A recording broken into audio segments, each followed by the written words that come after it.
First of all, welcome to Connally, new head coach here. Congratulations on this role. Can you just walk me through what it's been like being the head coach here so far?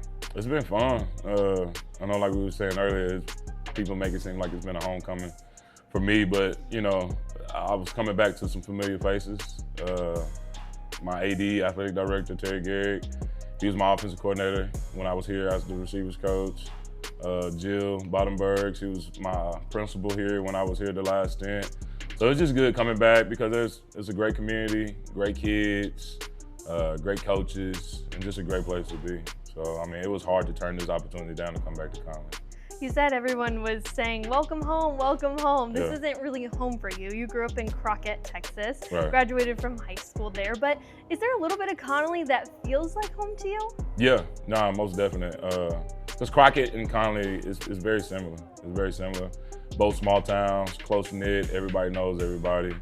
So just coming back to a place that's very similar to where I'm from, it just kind of put me at ease because, again, I'm a small country town guy.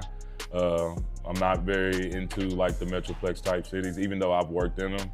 I would much rather be in a small, close-knit type community like Connally. What intrigued you about this job and the opportunity to come back here? Just the familiarity of the people that I know that was here. Like I said, the athletic director, I worked with him in my previous stint here. The superintendent, she was my principal here.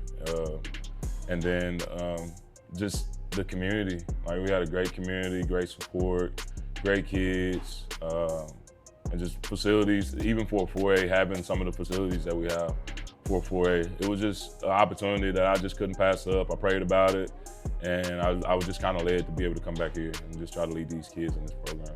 I want to talk about your journey with the sport of football. I know you played college football at Tulsa, had 15 touchdowns during your career there.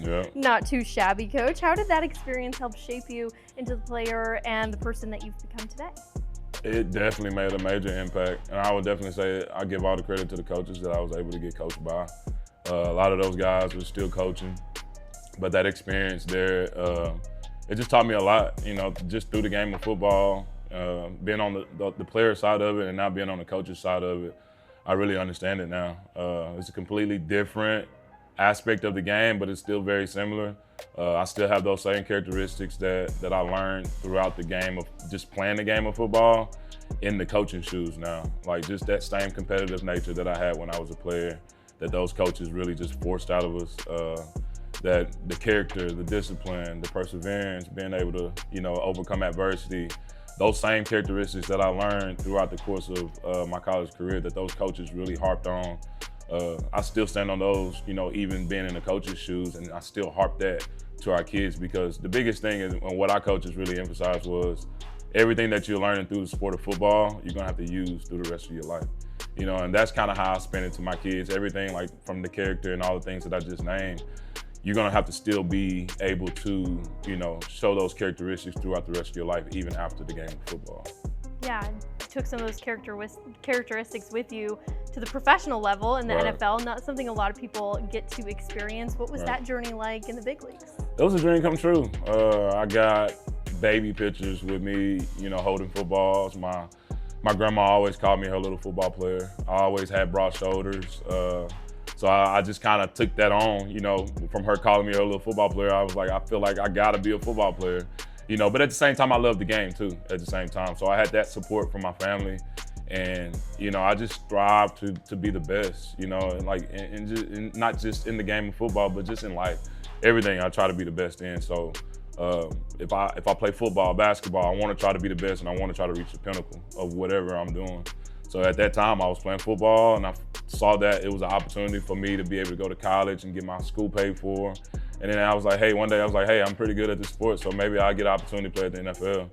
And I did, and it was a dream come true. I tell everybody, one day we were out, my first stint was with the Jacksonville Jaguars, and we were out at practice, and we were stretching, and I literally stopped in the middle of the stretch, and I just realized, I was like, man, I have an NFL football helmet on.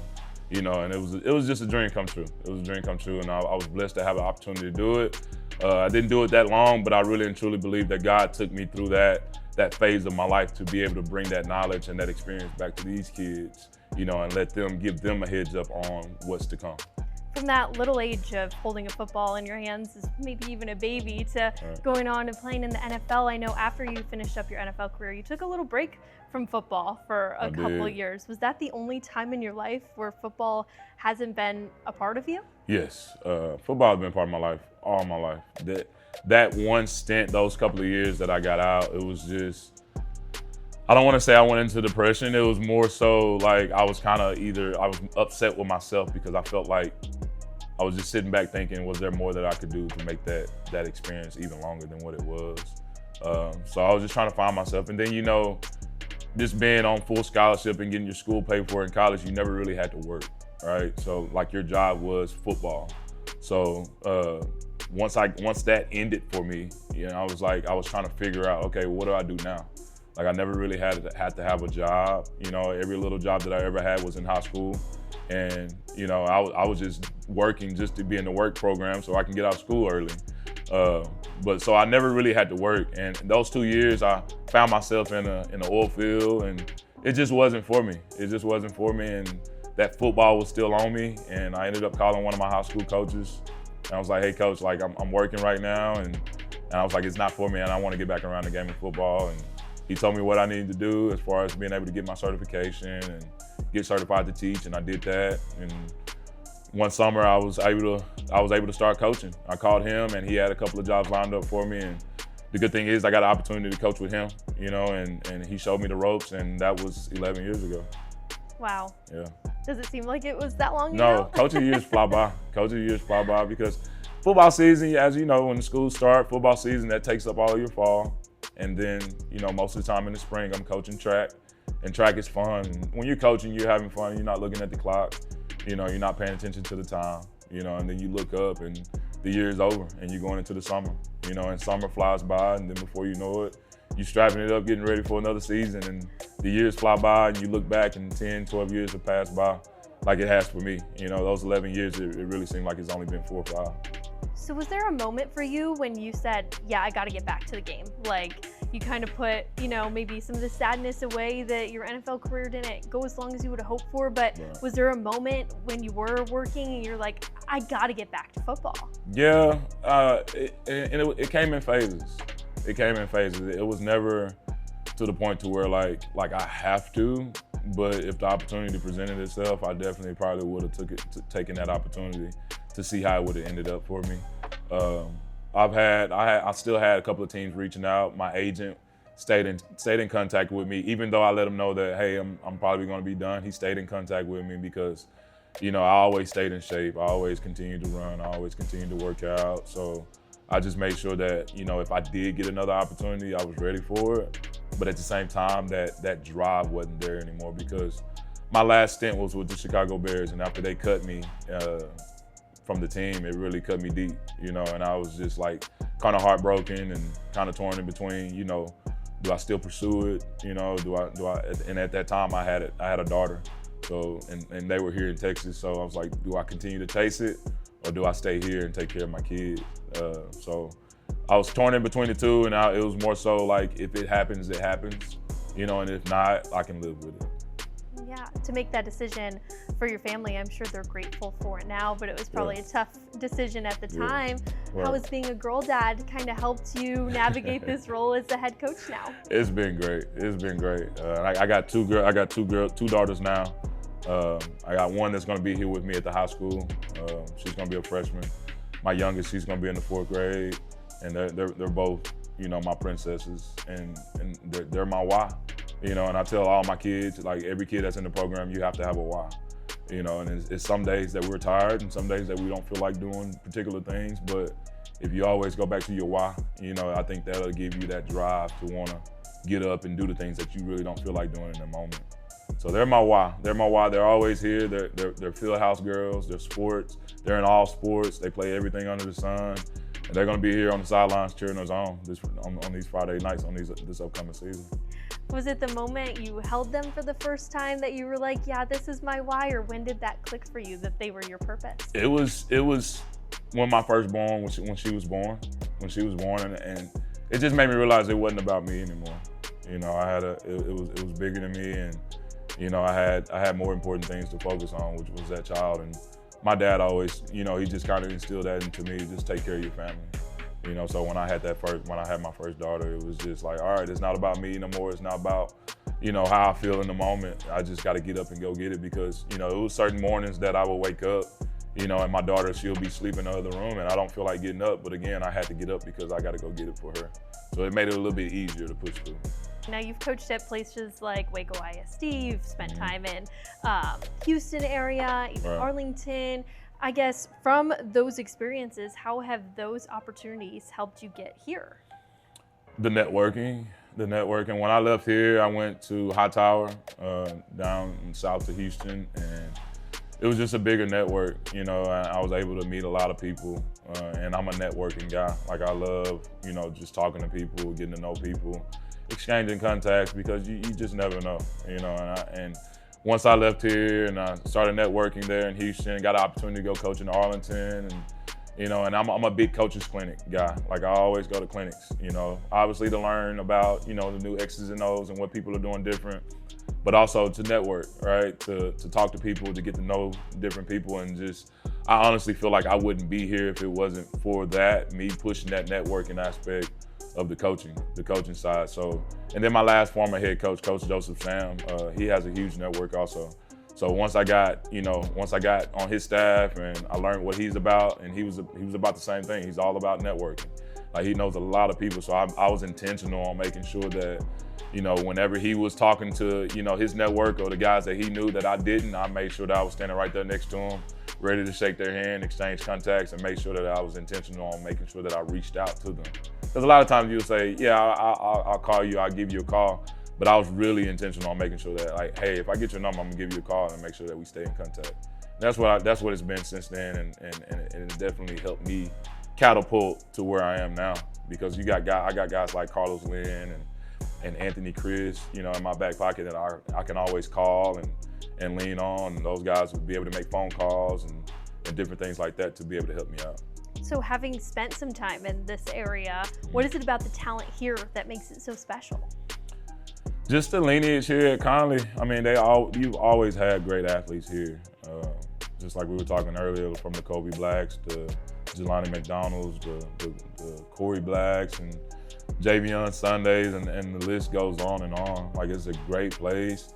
And even on top of that, those are all great kids. Because, I mean, there's one thing just to have great athletes, but to have great athletes and those great athletes be great kids, that's a whole nother story. And that's what we've had here. And we still got it coming. Like, we got a lot of youngsters, we got even a lot of older kids that are still following those Corey and Kobe Black shoes. So it's exciting to be here. And again, like, I'm looking at our junior high, and we got a lot of athletic kids down there that's just, and they look up to the Corey Blacks and they look up to the Kobe Blacks, and they take a lot of their advice, you know, from the camps that we've had previously. They take a lot of their advice, and they're highly respected, you know, in this community. So just having those kids and just understanding what's been here, like, it was a no-brainer to be able to come here. And how much does that make you excited about a program, knowing that guys like that have walked through these halls here? It's very exciting, because I got an opportunity to coach most of those guys, you know, and it's just very exciting just to be able to come back and just see their, you know, the posters and all the accolades that all those guys was able to reach throughout their careers. And it's just like, okay, who's next? You know, and that's kind of how I spin it to those kids, you know, like Corey and Kobe, like they laid the foundation, you know, and they've given you the formula as far as what it takes to get to that level, you know, that they play on. And now it's up to you to be able to go take that formula and use it to your advantage. You know, and it's there to your advantage, like, it's your resource. And those guys are around all the time, like Corey and Kobe, they come back all the time and they just hang out. And those kids, they're always picking their brains. So, like, just to be able to have that and still have them around the community, like, it only makes it better for those younger kids that looks up to them. Yeah, that comes from the relationship aspect that you mentioned is so important to you. And I know you're a big energy guy too. I saw a video of you on social media where you were high-fiving every single kid as they were getting ready for either an athletic period or something. But why is it important for you to, I guess, make sure that those kids are seen and that you bring the energy literally from a high five before you even get started? Yeah, I'm an energy guy. Like, and again, a lot of that stuff hasn't changed from, you know, me being a player. You know, I brought that. I've always been a passionate guy about what I do. You know, and just me personally, if you're not passionate about what you do, like, why are you doing it? You know, and those kids feed off of it. And it's not something that I got to manufacture. That's just me. That's just me. I'm an energy guy. You know, and I'm big on how you approach things. So those kids, when I came here, you know, they were so used to just walking down to athletics, you know, going into the locker rooms, getting changed out, walking out of the locker room, and just trying to figure out what they had for the day. And I'm like, no, like, I'm big on how you attack things. So like, if you're on the hop, running over to athletics, we got the music blaring, we're high-fiving, we're fist bumping. I think that sets the tone for the day. So I'm big on how you approach things. So how do you explain your energy to other people? It's just something that, again, you just have to have it in you. You know, you just have to have it in you. And I love what I do. I love what I do. I can't believe they pay me to do this. Like, I love what I do, and I actually can't see myself doing anything different. And you know, that's just, and the kids feed off that energy.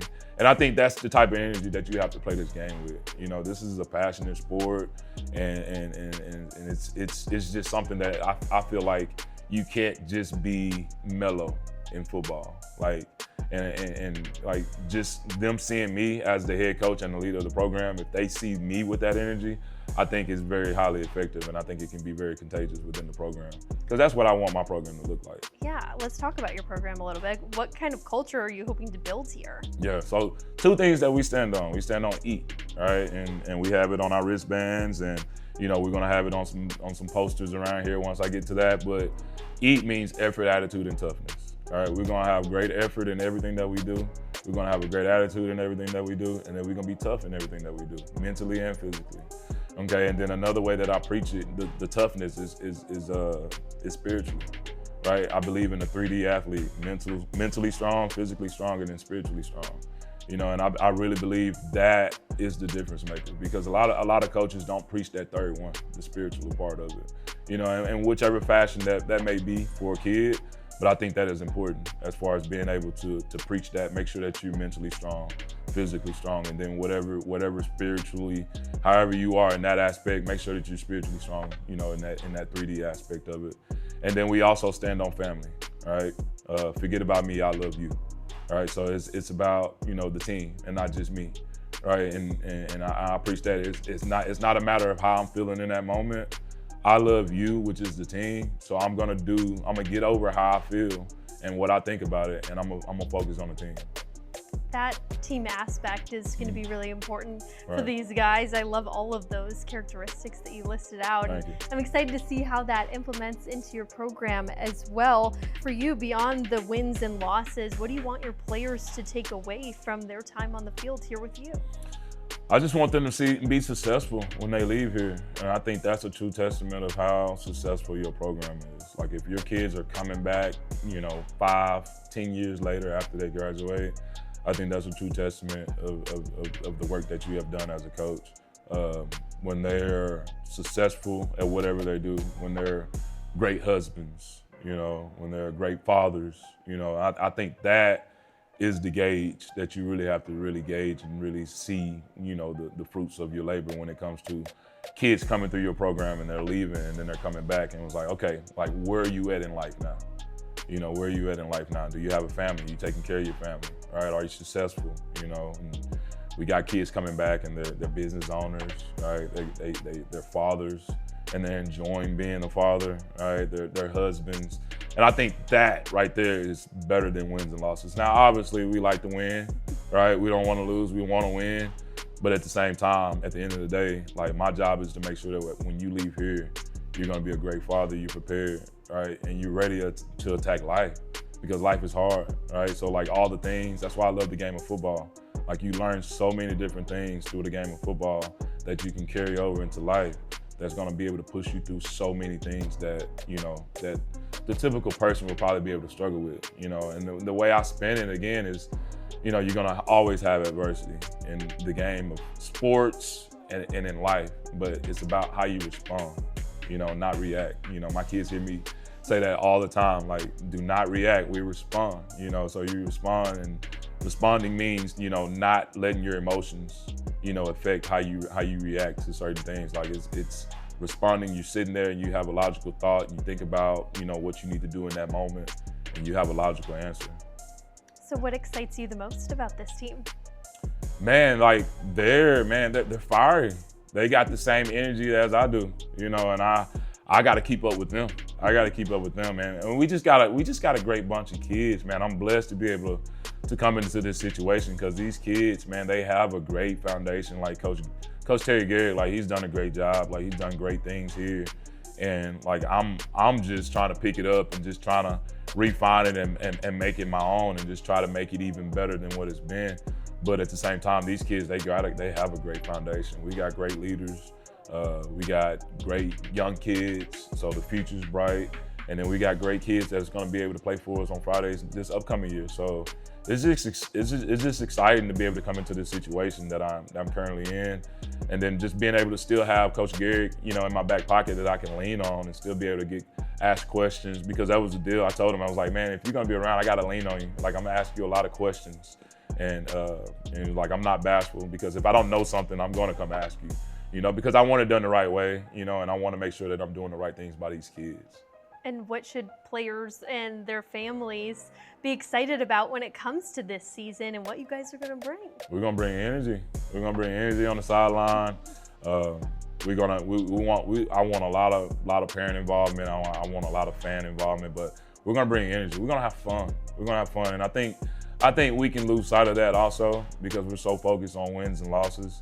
Like, we're gonna have fun, like coaches too, because it's a grind. Like, we're here a lot, kids are here a lot. It's a high demand, and you can kind of get into that grind mode, and you can kind of forget, you know, why we're doing it in the first place. You know, so we're gonna have a lot of fun, a lot of fun. And on Friday nights, the sidelines are gonna be going crazy. We're gonna have a lot of props. Like, kids are gonna have fun. You know, but at the same time, you know, there's a gray area, you know, between having fun and still being able to take care of business. And that's what we're trying to make our kids understand. Like, we still want to have fun, but at the same time, when it's time to take care of business, like, we got to take care of business. So when December rolls around and we're looking at year one of your first season here as the head coach, what do you hope that first year looks like? I hope it looks like success, you know, wins. Like, we want to win a lot of games, you know, and I mean, I don't want to get that misunderstood. We want to win games, obviously.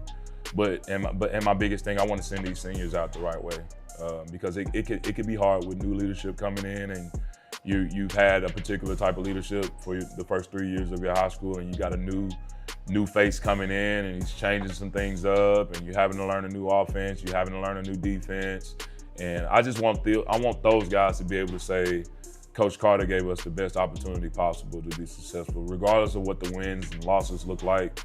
Like, I just want to make sure I put my kids in a position to be successful regardless, you know, even on the football field and off the football field. Because my biggest thing is, like, at the end of the semester in December, I want to have the highest GPA. Like I told the kids the other day, I wanted to have the highest team GPA that Connally has ever seen. Because academics is huge to me. Like, because I told them football was going to end. It ended for me, and I had to fall back on my academics. You know, I went and got my degree from the University of Tulsa. And I knew that in the back of my mind, like, while I was there playing, I was like, one day football is gonna end, all right? I'm gonna have to hang up the cleats one day. You know, it's not gonna last forever, and it did. It ended, and I was able to fall back on my degree and start coaching, you know? So I think what success will look like for us at the end of December is those seniors being happy with what we've done for the program, as far as being able to put them in those situations to be successful. And then on top of that, making sure that they're equipped to leave Connally, and be able to go attack the world and be successful. All right, last question for you, Coach. Are you superstitious at all? I wouldn't say I'm not over the top, okay, you know, but if I wear a particular pair of pants and we get a dub, you know, I may try to make sure I wear those pants again the following week. But I'm not very over the top with being superstitious. I just think, you know, the work speaks for itself. Yeah. You know, the work speaks for itself. I'm not very superstitious. Again, I think you know, luck is just when opportunity meets preparation. You know, so whatever happens, I think you're in control of that. You know, and how much of a chance you give yourself to be successful. I think that depends on the amount of work that you put in throughout the course of the week. You know, regardless if I wear the same pair of pants that Friday, you know, I don't think it'll make a difference. But if we practice and we have a great practice one week and we win, I'm very superstitious about that. We better have another good week of practice so we can get another dub that Friday. Does that come with any like pregame rituals or anything, or do you kind of just? I do have a routine. Okay. You know, like me personally. I typically try to get a game day nap in so I can kind of recharge my brain because, you know, during the game, my brain, it don't turn off, you know, and then, you know, it don't turn off until, you know, maybe 3 or 4 o'clock in the morning after the game. You know, so like I try to recharge my brain the day of, maybe get like a little 20, 25-minute power nap. I eat a particular thing, like when I was up in the Arlington area, I was eating a lot of canes, you know, on game day. That was my game day meal. You know, I eat some canes. And, you know, I just had certain things that I did throughout the course of the day to make sure that I was ready to go for the game. But as far as just being superstitious about anything in particular, not really. Have you figured out what your pregame meal is going to be like here, or are you still? Not yet. We got bushes right down the road. I may substitute the cane for some bushes, but we'll see. We'll see. I love it, Coach. Is there anything else you feel like we should have touched on that we haven't talked about today? Not really. I think we hit on everything. And again, like I think the cadets are gonna be ready, all right? And whoever's covering the cadets, like they're gonna be in for a surprise. I think we're gonna surprise a lot of people. Our kids are working hard this summer. We're having a great summer. Numbers are getting better as far as weight room numbers. We're getting bigger. We're getting stronger. We're getting faster. So I think we're gonna surprise the state this year. Just be ready for the cadets. We'll be ready, and we'll be covering you guys. We look forward to it. Thank you so much. Thank you.